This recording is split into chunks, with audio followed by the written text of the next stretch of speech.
Hey everyone, Ronin here. I just want to say I really enjoy this collaboration with Plus Ultraman. It has been an extremely fun time to collaborate with him and to shoot ideas to make sure we get this series right. So I just wanted to thank him and make sure to tell all of you guys that if you have not gone to check out his channel, please do so, as I promise you won't be disappointed. His content is top quality. But anyway, without further ado, let's get into part 3 of What If Giovanni Sponsored Ash. I hope you enjoy. As the group made their way out of Mount Moon after a fairly uneventful few days, making their way through the confusing caves with really only Sandow's digging ability and Brock's newly caught Zubat to help them navigate, most of the real detours came from trainer battles Ash and Misty insisted on engaging in constantly, and the team dynamics had also begun to solidify. Ash and Misty's personalities caused them to butt heads a lot, but Ash's competency and growing confidence means their relationship is much more of a rivalry than what we saw in the canon. It's clear to Misty from the past few days, Ash definitely isn't a bad guy per se, and she's also been informed that the man on the phone had been Giovanni, the Viridian City gym leader and Ash's sponsor. Both Brock and her were fairly aware the man was a fairly cold and distant guy, so his treatment and words now had greater context, though it did confuse them as to why someone like that would connect themselves to such a happy-go-lucky kid as Ash. With his confidence now growing and his skill where it is currently, we see a version of Ash we canonically did not get until much later in his career. Counter to this, Misty has been very open with her identity and has also officially decided that she wants to take on the gym challenge. Collecting 8 gym badges and competing for the championship could be an amazing way to finally humble her older sisters and earn the respect she always felt she deserved. She subsequently advises Ash to skip the battle of the Cerulean Gym, as they were currently just handing out badges without really testing the challenger's strength. After traveling the past few days, the two had battled a lot, with each inching out a win against the other an equal amount of times. What she wanted was a full 6-on-6 battle with him when she felt they had both grown more, something Ash is rather open to, as he is painfully aware Giovanni won't be very happy with him going for an easy out. Brock was already stepping into his role as big brother and caretaker of the group, and with Ash not really needing a mentor constantly, it gives him more freedom to pursue his own goals, namely taking on the care duties of his own team, which aside from Zubat, currently consists of his ace Onix and his Golem from his main team, as they were the two Pokemon he knew how to best care for. And now, he had Ash and Misty's teams to practice with as well, and with all their battling, he got many opportunities to do so in a fairly short time. Not to mention the veteran gym leader having 2 of his strongest Pokemon with him also meant Misty and Ash had a strong training partner whenever Brock was free to do so. All in all, the group's symbiosis is already coming together quite nicely, and definitely more positively than in canon, except for Ash and Misty's butting heads more frequently and aggressively. Aside from the humans, Pokemon-wise, this is also beginning to happen, as despite Sandow's past trauma, its place as Ash's starter made it very much the heart of his team, somewhat like a leader. In fact, despite her anger towards Ash and the ground type, its obvious lack in yearning for a maternal influence quickly warmed Fira up to providing a bit of it to Sandow, which began to improve its social skills. She honestly began to mother the entire team somewhat. The mature flying type could be very fussy and overbearing about Ash and his Pokemon's health and decisions sometimes, though she did so in a very suppressed and almost diva-like way. Meowth had done his best to keep his distance and not develop any affection or attachments to the team, but his personality and initial life experience robbing him of such for so long meant he really did at heart want to make new friends. Even Sandow had begun to get over its initial distrust of the Persian pre-evolution and began to treat Meowth as a fellow member of its team. Firo forcing him to not slack off had also become a trend in their dynamic that he admittedly didn't hate. And honestly, he was beginning to take a lot of pride in the power he had cultivated with Ash. He had once believed that he had to trade in his battle ability to speak, and that he wouldn't be able to learn any new moves. But the aspiring Pokemon Master had quickly seen through that as an excuse or possibly even a mental block, and proved Meowth just needed experience to overcome his fear. And his persistency for off-the-wall and brilliant strategies was something the brains of Jesse and James' operation could really appreciate. And most of all, Ash, Brock, and Misty were just really nice and genuine to him. It could sometimes be a bit overly sweet and sickening, but the affection and belief from Ash, as well as having a nearly pro-level breeder taking care of him and preparing his meals, the Scratch Cat was pretty much in heaven. For now though, he was very adamant with Ash not wanting to reveal his speaking ability to anyone else. There's still a very large chance he'll soon reunite with and be rewarded by the boss, who he has been making sure to give ample updates to while leaving out his place on Ash's team and hoping to get to a higher power that Giovanni won't check his registration. During the trip between Mount Moon and Cerulean, the group ends up coming across a trainer school, as well as meeting an undefeated trainer by the name of AJ. It's actually Misty who gets a chance to take him on for his 99th consecutive battle, and surprisingly delivers him a fast loss, something which he doesn't really take too kindly to, and challenges Misty to a rematch, claiming it to be nothing more than a fluke, as he calls his Sandra to battle. This actually results in Misty's Starmie being defeated after not allowing it to rest, and AJ brags that he'll simply build up another 100 win streak before taking on the gym challenge, and even remarks that if his next 98 opponents are weaklings like Misty, then it'll be even easier this time. Ash had been somewhat grumpy already that Misty had snatched his battle chance against someone supposedly super strong.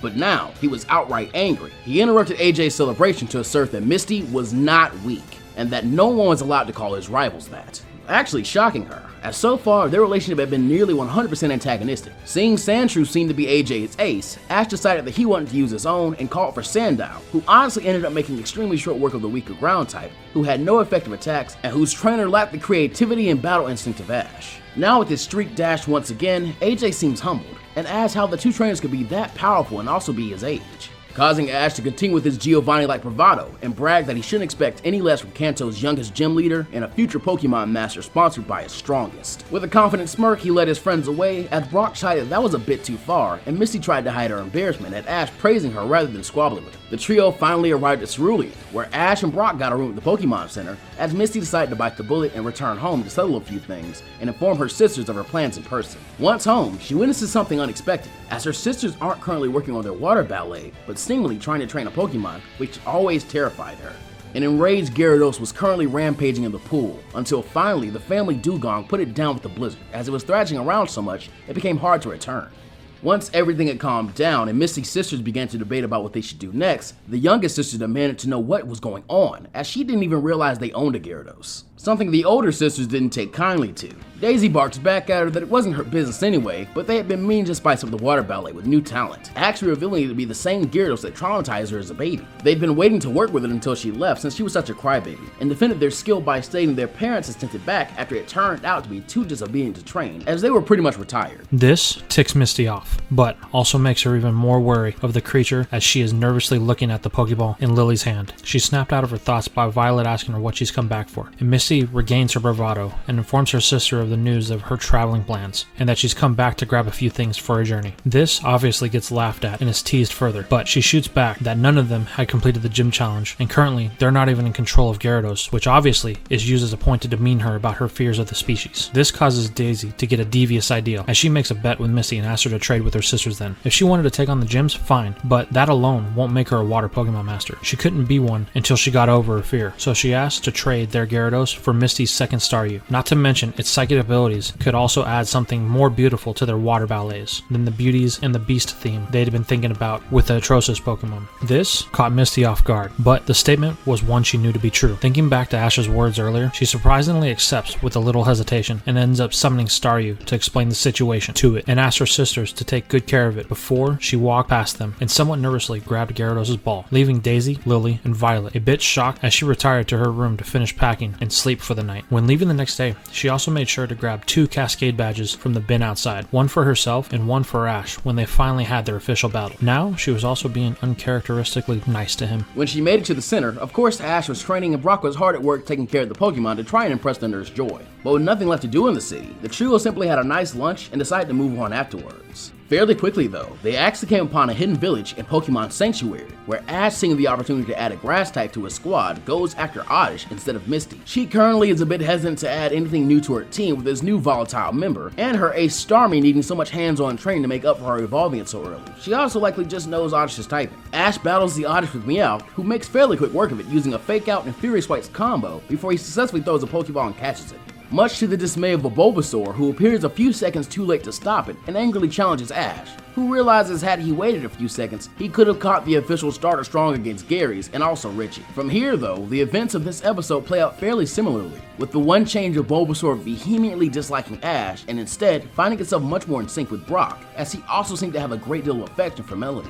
And with no Team Rocket interference, Bulbasaur surprisingly asked to accompany Brock on his journey after his showcasing of his caretaking skills to impress Melanie, bringing Brock to 4 Pokemon along with Ash, who had made sure to apologize to Oddish after being so forceful. thankfully using Meowth's speaking ability while off in the forest to translate for him. He tried to motivate Oddish by explaining his dream and specifying that he planned to one day make Oddish into a powerful Vileplume, like the one he's seen the Celadon City gym leader use in a televised battle as a kid, only to have those hopes dashed by Oddish revealing that it was a lady and had dreams of becoming a much more elegant form of its species, known as Bellossom. Not one to abandon his teammates, Ash still happily takes on the dainty Oddish and promises to help her reach her goals as well. Bulbasaur though finds itself taking on the role of Ronin and Brock, as the very next time the group ran into a cute girl, he ended up flirting with her, the same way he did with Melanie. It would just have to keep pace and train its trainer. Still on the way to Vermilion and noticing a flock of Sparrow, Ash actually lets Pharaoh out of its ball to enjoy time with them before the group encounters a very rare Pokemon on a rock in the area. Yes, the events of Charmander the stray Pokemon are now taking place. Really wanting a powerful fire type and still holding somewhat of a desire to own Charmander, Ash still tries to capture it, with the same result of being unable to. Though in this situation, Meowth is actually able to clearly communicate the situation by whispering to Ash after he speaks to it, not just giving the group and the understanding that Charmander is waiting on his trainer. As Meowth's intelligence and insight, he is able to recognize an abandoned Pokemon. As the group realizes this and begins to try to convince Charmander to leave the rock with them to at least get itself healed at the Pokemon Center, it begins to growl angrily at the implication that its trainer had abandoned it, and finally attacks Meowth in anger. Though with its rage built up and its health already so low, Meowth is hit hard and actually knocked out by a Spewed Amber attack, being left with a nasty burn as Brock warns the group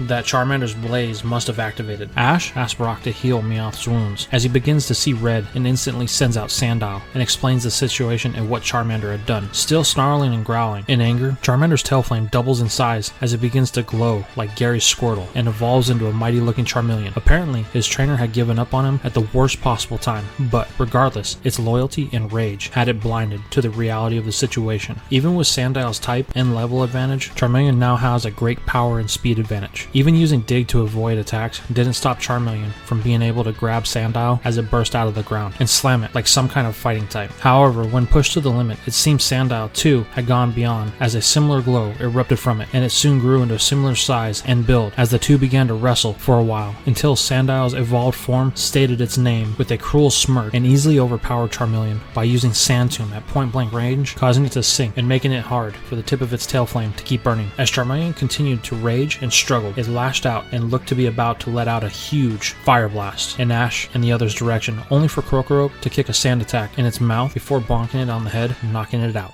Ash and Krokorok had little time to celebrate, as they had to move quickly. The battle lasted long enough for rain to set in, making the situation deadly for the abandoned flame Pokemon. Though his partner was obviously upset at it for hurting his friend, Ash had Krokorok pull Charmeleon up from the sand and carry it on his back, much to the barely conscious fire type's dismay, while he and Brock shielded its tail from the rain.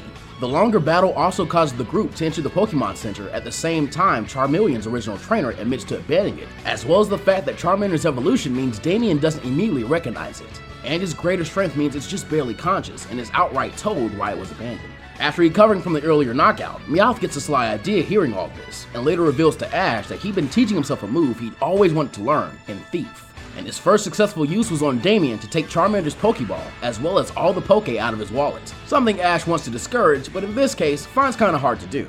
Later, when it's fully healed, Ash extends Charmeleon the offer to join his team, while letting out all his Pokemon to see if their happiness will help convince him. It nearly does accept, as Ash had proven himself a strong trainer who cared about his Pokemon. But the sight of his smug-looking Krokorok looming behind him and looking so similar to Charmeleon for some reason made it really angry. Put simply, he views Krokorok as his rival, and ends up shaking his head in front of Ash and storming off before Ash could even explain that he already had Charmeleon's Pokeball. Once out of sight though, Charmeleon actually turns around and begins spying on and following the group as they continue on their way. The score at Krokorok wasn't settled by a long shot. With his Pokeball still in hand, and not knowing if he should just leave it with Nurse Joy or reveal Meowth's actions, Ash decides he will hold on to it for now and hopes he'll run into Charmeleon again so he can release it properly, or offer to spot on his team again. Next, even closer to Vermilion, the encounter with the Squirtle Squad takes place, with a few major differences since the events are unable to mirror canon in a lot of ways. The group is still caught in the pitfall, but that kind of trap is fairly useless to Krokorok around. And with Meowth there to explain the situation, the squad's human hatred is common knowledge. Ash will likely still want his own Squirtle, probably even more since he actually got to battle Gary's here even before it became a Blastoise. Though before he and his lazy Meowth can get in gear to battle, Misty actually surprises him with an excited outburst, claiming that this was a perfect test of her prowess as a water Pokemon trainer, and sends out Starmie, calling for it to use his newly taught Thunderbolt. Like in canon, one of the weaker Squirtles ends up moving in front of the boss to protect it and gets knocked out, Freaked out by Misty's crazed excitement and Starmie's power, as well as the approaching Officer Jenny, the squad pick up their fallen comrade and flee as Misty calls for them to get back here. However, the important change here is that Misty is still in possession of her bike, as it was never destroyed by Pikachu and Ash in this timeline. She cackles sinisterly and takes off after the squad of water types on it, as Ash and Brock are left sweat dropping and confused. Though Brock goes on to mention that her heated rivalry with Ash and all the progress he's made as of recently may have lit a fire under her. Meanwhile, with no Team Rocket there to interfere, the Squirtle Squad are preoccupied with a crazed and determined Misty, hunting them down and capturing them one by one like some kind of slasher movie villain, until only the squad leader is left, and it seems extremely angry with Misty. Starmie let loose another Thunderbolt, but something unexpected for both Misty and Squirtle happened, as its body became extremely reflective, and out of nowhere, Starmie's attack was flung right back at it, knocking it out. Misty realized this Squirtle must have had some powerful parents, as that was the egg move, Mirror Coat. With Goldie unable to fight on land, this forced Misty to rely on her last new team member, who she'd only ever released when in the presence of Brock and his powerful rock types, to help her feed it, and did so under Ash's nose to avoid his teasing. Though it would always start to rage as soon as it was done eating. With a lot of trepidation and a silent prayer, she threw the Pokeball. Gyarados appeared with a mighty roar and peered down to intimidate the tiny turtle, unimpressed with it, before turning to Misty, who instantly felt her own fear freeze her. She actually ended up being saved from facing her Pokemon's rage when the boss Squirtle slammed into its face with a rapid spin and actually seemed to hurt it. The two water types then began to go at it until surprisingly knock each other out, to Misty's relief, as she returned Gyarados and caught the last Squirtle. Misty arrives at the Pokemon Center where Ash, Brock, and Officer Jenny are and begins bragging about her success to Ash's dismay, as he recognized she caught every Squirtle likely just to tick him off. He declares that he didn't want a Squirtle anyways and would find a better water type than her and Gary, making Misty preen, though Officer Jenny makes the request of her to leave some of the Squirtles with her due to her noticing their potential to fight fires in the dry town. Misty, being somewhat mature and recognizing that the boss Squirtle was the one with the most potential, and so agrees to get on the phone with her sisters to make the appropriate trades and bring her team down to 4 now. As she does this, Ash tries to butter her up into leaving a Squirtle for him, but she brings up his declaration from earlier, making him flush in embarrassment, and basically beg her. She decides to relent in favor of sending him on an errand for her at the local Pokemart, and then maybe she'd think about it. Excitedly, he grabs Meowth and runs off as Brock points out that Misty had no intentions of breaking her agreement with Officer Jenny, which begins to make her laugh more deviously, as she usually wasn't the one to play tricks in their group. Meowth also points this fact out to his trainer, as he actually had to hold onto his head pretty tight as Ash sprints through the store. Just when he reached the saloon doors though, they burst open and cause he and Meowth to fall back onto the ground in pain.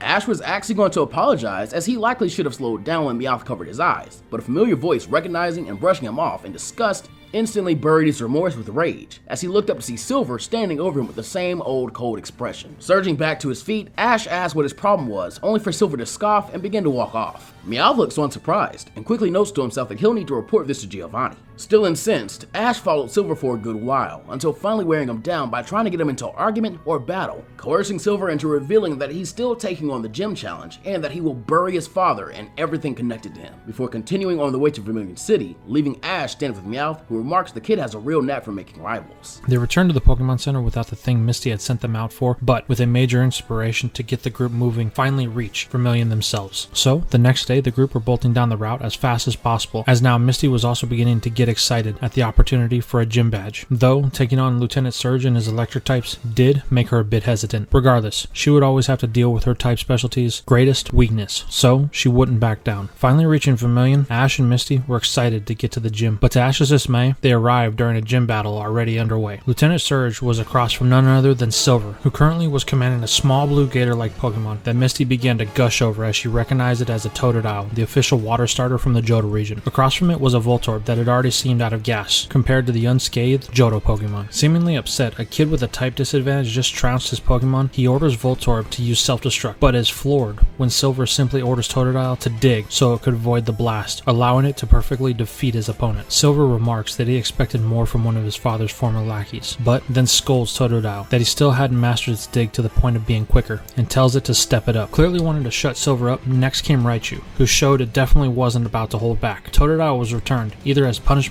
or because Silver actually didn't want it to get hurt against a powerful opponent. And next out to come, a Magneton that sparked threateningly, as Silver boasted that it was the strongest Pokemon he found in the power plant the day he arrived to the city, and that he knew that it was a better Pokemon than any of Surge's. As the match began, Surge orders the takedown, and Raichu shows himself to be much faster than the large metal Pokemon. Silver surprisingly gives no orders and lets it hit, only acting when Raichu winds back from the recoil off Magneton's tough defenses before Silver took advantage by ordering a Gyro Ball, which slammed into Raichu super hard before Silver ordered Super Sonic on Raichu, who became confused and was made into a sitting duck while being pelted with sonic booms, quickly resulting in a complete and total loss for Surge, who in shock moved to retrieve Raichu and tries to hold it back from harming itself in confusion any further, getting pretty messed up himself in the process and forfeiting. Silver continues to berate the gym leader and demands he give him his badge already, only to hear Ash yelling at him to cut the guy some slack, as that wasn't even a main team, pretty obviously irking Silver, who complains that weaklings don't have a right to order him around.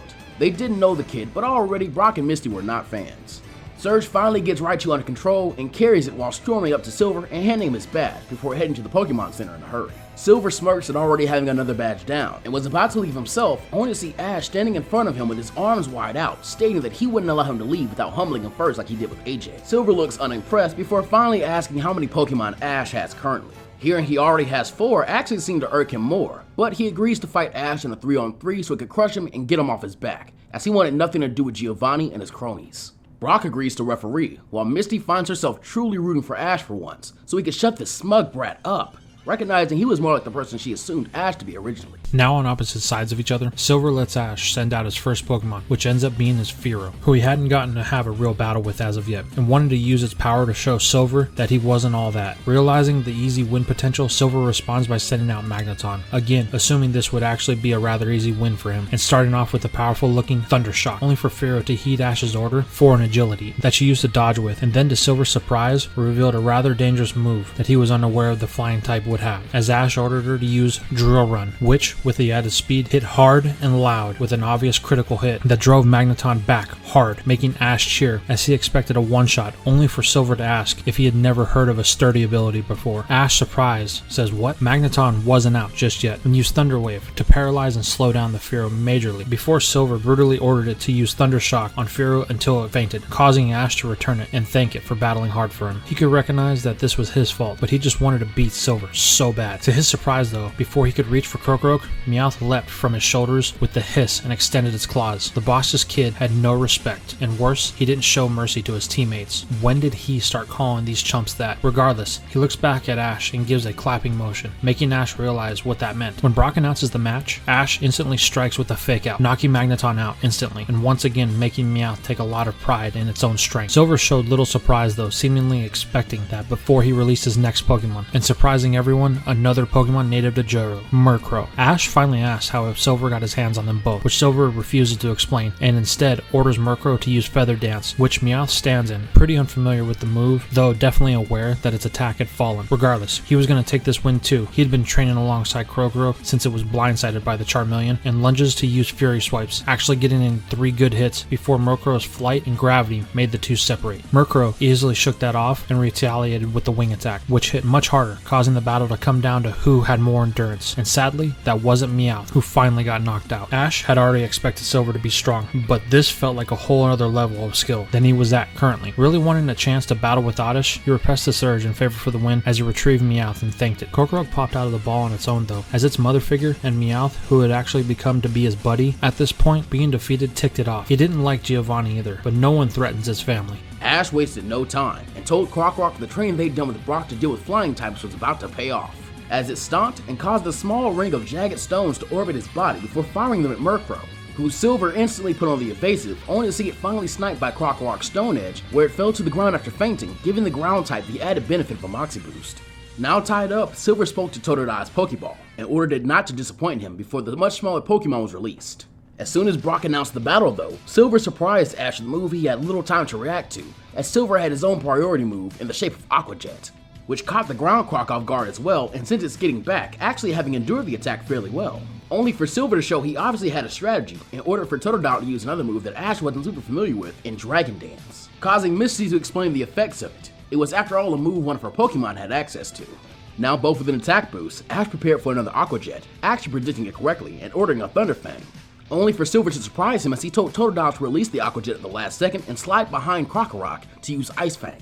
The little gator Pokemon obeyed and executed the order perfectly, slipping under Krokorok's electrified bite only to snap into its tail with its own elemental bite, causing some pretty big damage, with Silver having Totodile go even further and use its leverage and speed to slam Krokorok onto his back by its tail, which was quickly becoming frozen solid. Ash and Crocorock responded as Ash ordered Crocorock to use Sand Tomb under itself and dive into it with Dig, minimizing the damage and getting it out of Totodile's grip. Then, Ash ordered his Croc to attack with more Thunder Fangs from the ground, which worked very well, as Totodile was quickly snatched up and taken into the ground as the sounds of electricity and its pain were muffled. Silver lost all his bravado at that moment and raised his voice as loud as he could as he told Totodile it was finally time to throw it away. Ash raised a brow in confusion at this, when a small and strange-looking stone he recognized as having been hung around Totodile's neck was flung from the hole in the ground, as bright light and a mass of water erupted out of it, as well as Crocorock, who burst out afterwards, completely soaked, and had to right itself in the air to land on his feet, as Silver's newly evolved Pokemon in its new larger form appeared. Silver gloated that he bet Ash didn't know Pokemon reach their true potential faster when you don't evolve them as soon as you can, and explains that Rock was an Everstone.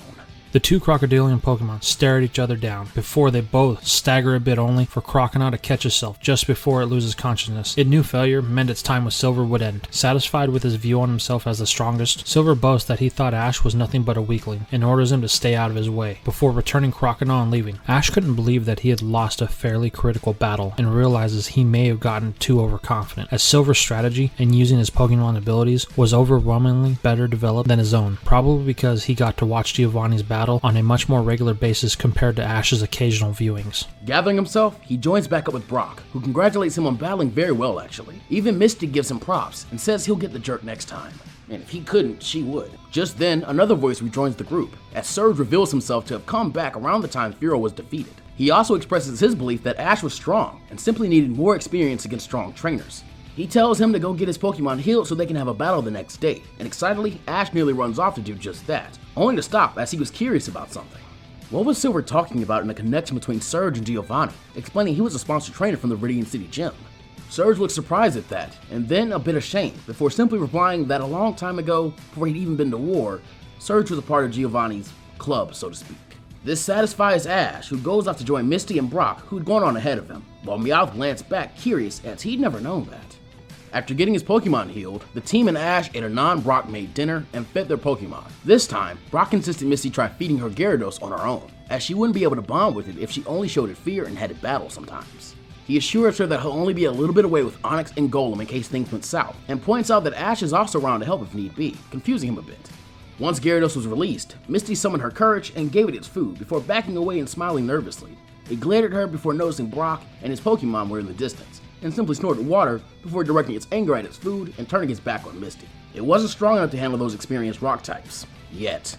Ash looked on pretty impressed at the powerful looking Leviathan Pokemon, while he came to the team members who'd fought that day so as to give them some affection and encouragement. He comforted Fearow and even showed his fear of her had disappeared, as he actually hugged it and thanked it for battling so well, while promising he'd get up to her level someday. He told Meowth they'd have to come up with a new strategy of flying types, like they had with Crocorook, and to his ace, simply fist bumped, as they had already agreed their only way forward was to keep getting stronger. Glancing over to see Misty and Brock were still preoccupied, Meowth asked about the strategy for Lieutenant Surge, while patting Crocorook on the side, claiming he could probably solo the gym once Moxie got going. However, Ash explained that he actually planned not to use Crocorook at all in this battle. The team was going to have to get better at dealing with disadvantages in types, and besides, there were other team members that hadn't gotten a chance to get into serious battles yet. Oddish and Fearow had hit it off well enough that the grass and poison type had begun developing a tad more confidence in herself and her battling abilities. If Ash would help her evolve into something beautiful, then she'd help him evolve into a Pokemon master. That very next morning, Ash and his crew were once again at the Vermilion Gym, ready to rock. Surge, now with all of his confidence and bravado back, welcomed him and asked how many badges that Ash had. Normally around this time, trainers would have 2 badges when taking him on, but at Ash's answer of only 1, Surge grunts disapprovingly and states that Ash is much stronger than that already, and so wagers Ash a deal if he agrees to 3-on-3. He noticed yesterday in the battle with Silver that his Crocorook's Thunderfang was more of a flashy bite and still needed to be mastered.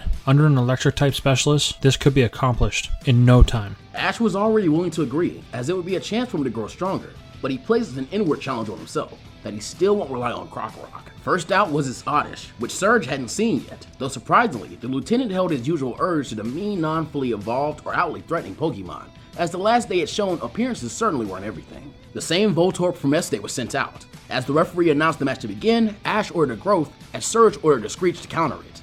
The weed Pokemon flinched as it felt its defenses fall, but the attack boost made its retaliatory Absorb attack even stronger, as from afar, Voltor's power was drained. The Lieutenant ordered his speedy Pokeball mimic to use Sonic Booms first, while it closed in on Oddish, who did well at hopping around to dodge. But once close, Voltorb unleashed a spark which did hit Oddish true and seemingly paralyzed it. Surge then ordered it to finish it off when Ash took advantage of the close range and ordered a Sleep Powder, having held off knowing it would have been easy to dodge for the quick electric type. Now with the opponent asleep, Ash somewhat replicated Silver's strategy against Fearow and went on to have Oddish use multiple absorbs until one massive one came out that he noticed must have been a Mega Drain, finally making Voltorb faint. With it out and Oddish still paralyzed, Ash was about to return her for a well-deserved rest when she began to glow. He cheered as Oddish began to evolve, only for the glow to be forcefully stopped as Oddish seemingly held on to her first stage for some odd reason. With a confused look, Ash thanked Oddish for her good work and returned her as Surge's Raichu took the field. Meowth next to him whispered that Oddish probably didn't want to evolve into a Gloom as she had that whole hang-up with beauty and such. Next, out came Fearow, who Ash confidently claimed was going to close out the battle for him. Intrigued by his sudden overconfidence, Surge told him not to bite off more than he could chew, as he instantly went for broke and called for a Thunder. Again, Ash had Fearow use agility to dodge the massive bolt before he grinned and ordered Fearow to use Mirror Move, causing Raichu to be slammed by its own attack, and knocked back a bit, though nearly unfazed. Nearly as quick as the electricity strike though, Fearow followed it up and plowed into Raichu with her Drill Run, which definitely hit harder. However, Raichu's static activated and paralyzed her once again, only for Raichu to stagger and fall, as Fearow had apparently landed another critical hit with the technique.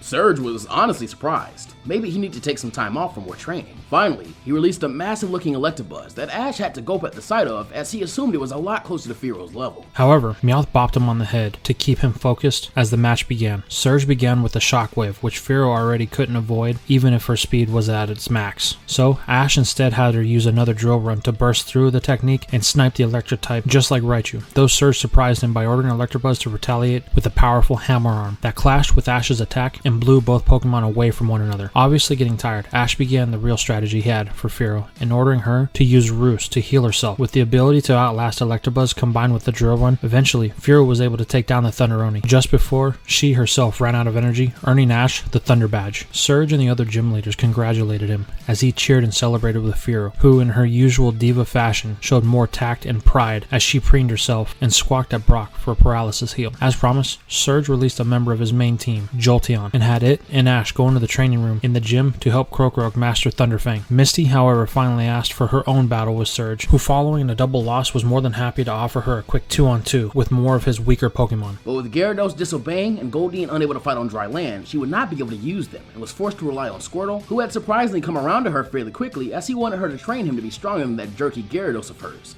and was thankful to her for securing his friends a stable home instead of a life on the run, and Starmie, and sadly, she ends up losing fairly quickly. As soon as Ash came back with Jolteon and Krokorok to show the lieutenant that Thunderfang was already looking stronger, he returned to the sight of Misty Starmie being blasted away with an Elekid's Thunderbolt and knocked out as the referee announced Surge the winner. He could also see her disappointment as Surge confidently told the baby gym leader to come back when she was stronger or had something other than fish to battle electric types with, as he laughed and told Ash to keep in touch and retired to the training room until his next challenger arrived. Returning to the Pokemon Center, Ash was still excited compared to Misty's gloominess, and it soon resulted in the two arguing, as Ash declared it was time to move on to the next gym. Misty wanted to wait a while longer so she could train and defeat Surge first, but Ash insisted they could just battle Surge again later. This really hurt Misty, as she would have been more than willing to wait for Ash had the roles been reversed. However, before the argument could grow worse, Brock interrupted as he pushed a poster about an upcoming tournament in their faces and stated he had a solution. The three of them just split up for a little while. And that's where we'll leave the story off for right now.